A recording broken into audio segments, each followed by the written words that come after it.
Hello and welcome to the channel Agilah Wa Agilah. And today I want us to look at God's word from the book of Joshua, chapter number 14 and verse number 12. I will read. Now give me this hill country that the Lord promised me that day.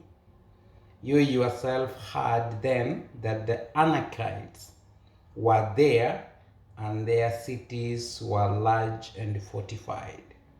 But the Lord helping me, I will drive them out as he said.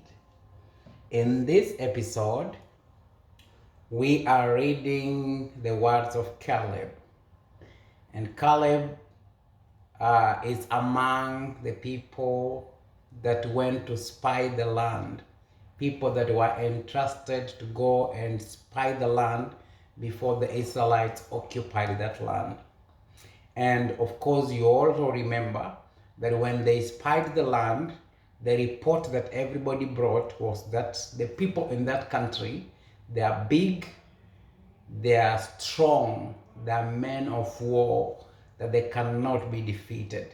But however, he gave the account from God's point of view that however God has given us those people, God has given us that land. It's flowing with milk and honey. But the other people gave the report that we were like grasshoppers before the people. So yes, according to the eyes of everyone, that really the Israelites or the people that went to spy that land, they looked like grasshoppers. They were so small. They were intimidated by the presence of those great people, heavily built people. But Caleb was looking from the perspective of God, that if God said that this land is going to give it to us, then it doesn't matter who occupies it. It doesn't matter how strong the people are. And I think Caleb had the memory of what God had already done for them. He was as a young man, but that time he went to spy that land, maybe around 45 years old. And I believe that when they were coming from Egypt, he was just born. He was among the youngest people that left Egypt. And therefore you get that he saw what God did when he opened the Red Sea for them to pass. Probably he saw also when they had no water, and God commanded Moses to strike a rock so that they can get the water. Probably he also remembered when the Israelites complained that they don't have food, and God fed them with manna. So he had these memories in his mind, and therefore the way he was looking at things, it was not the way that everybody was looking at it. He was looking at it at, if God has said that this place is ours, then it is ours. And then in this episode now, we are seeing years later, around 50 years later, after the incident of spying the land. Now everybody has settled down, all the tribes have settled down, and now Caleb comes to Joshua and says, now give me this land. Give me this land that I may take it. This land is not any other land. And I believe that the land had been avoided due to the presence of the great people, the warriors, people that are stronger. I believe when the sharing of the land was done, this area was avoided, or this land was avoided. And therefore it was nobody dared to try and occupy it. And therefore after that, you see Caleb coming forward and saying, now give me this hill country. It's not just a plain place. It's not just a place you'll go to grab it easily. And you can sense from the words of Caleb, this is what he says. I will read slowly so that you understand. Now give me this hill country that the Lord promised me that day.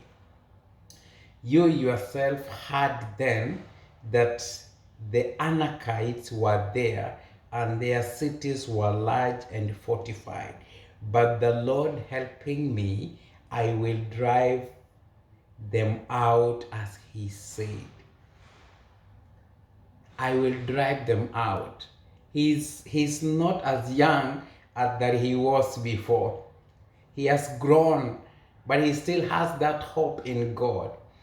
And you can read in verse number 13 says, Then Joshua blessed Caleb, son of Jephunneh, and gave him Hebron as his inheritance. So Hebron has belonged to Caleb, son of Jephunneh, the Kenizzite, ever since, because he followed the Lord, the God of Israel, wholeheartedly. Hebron used to be called Kiriath Arba after Arba, who was the greatest man among the Anakites. So this land was not just an ordinary land. It was a land that people were scared of. People could not venture into it. Yes, it was the best because it had fortified cities. It was the best that anyone can want to have. But nobody wanted to be the one to take it. Why? Because it was so strong. My point is that what God has promised to do, it doesn't matter the obstacles. It doesn't matter what is ahead. So long as God has said that this place belongs to you, he will give it to you. And it doesn't matter the magnitude, the bigness of the challenge there. You have a God that you can trust on. You have a God that you can believe on. You have a God that you can believe in, because that is his word. So long as you take God by his word. And people that have excelled in life, they're people that took God by his word. If he says it is possible, it means it is possible. When God says that you are more than a conqueror, he really means that you are more than a conqueror.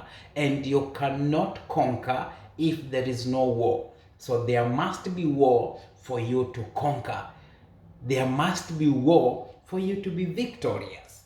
You have to fight for you to be victorious. Otherwise, you can never have victory if there is no war. So you have to fight. And the good part of the fight that we have in God is that we are fighting from a winning point. You already know the outcome. You already know that you will win. So it doesn't matter how intense the fight is. It doesn't matter how sustained the battle is going to be. The point is that you will end up being an overcomer. If you do what? If you are patient, if you wait on God, and if you follow in the direction of God. People that have done things in this world, there are people that followed the instructions of God and they had the result. Look at David. David, just a young boy that was forgotten. Even his father forgot about him. When they came to Jesse to ask about his children, Jesse displayed all his children before Samuel, and he forgot that he had David until Samuel asked Jesse, "Do you have any other child?" And Jesse said, after a thought, then he said, "Oh, I have a small boy that is taking care of the animals." It means he was not being counted among the children. It doesn't matter where life has taken you. It doesn't matter how long you are in that situation. It doesn't matter how long you've been waiting. If God says he's going to bless you, he's going to bless you. If God says he's going to bless you with a child, you will bear your own child. You will give birth to your child. Just wait upon him, because time belongs to God. Time belongs to God. It doesn't belong to us. We need to be patient and wait upon God. Rely on His word. Follow His instruction.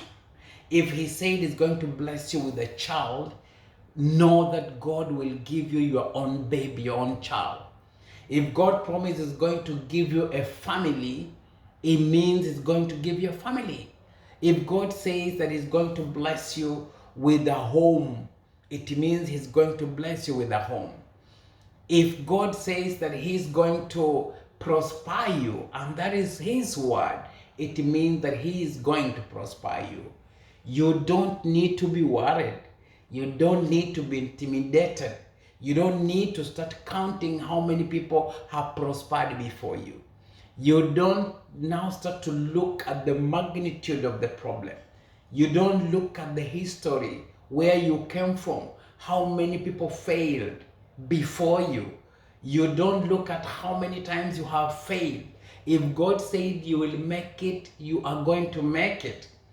The failures that you are going through, they are part of the strength that you will need for you to inherit whatever God has promised you.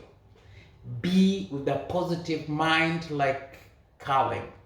Reach a point and say, now everybody has settled. Now I want to take that place. The dangerous one.